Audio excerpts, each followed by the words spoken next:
وجع الظهر اللي بيسمع في الرجل ليه خطة علاج واضحة، تعالوا نشوفها سوا. لو الأعراض دي موجودة يبقى الكلام اللي جاي ده مهم جدا عشان نفهم إيه اللي بيحصل. القصة ببساطة إن الغضروف بيكون اتحرك من مكانه وبدأ يضغط على عصب. طيب إيه الحل؟ تعالوا نفصص خطة العلاج خطوة بخطوة. وقبل أي حاجة دي أهم قاعدة، كل ده لازم يكون تحت إشراف الدكتور المختص.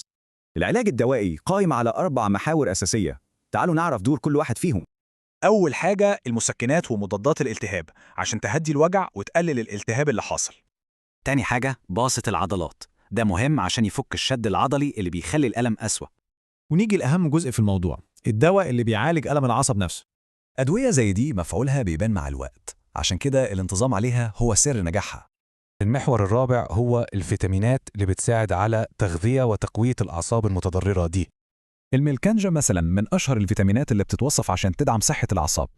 بس العلاج مش أدوية وبس، في تعليمات تانية مهمة جدا لازم نمشي عليها. الحاجات الممنوعة دي بتقلل الضغط على الغضروف، والمسموحة بتساعد على التعافي أسرع.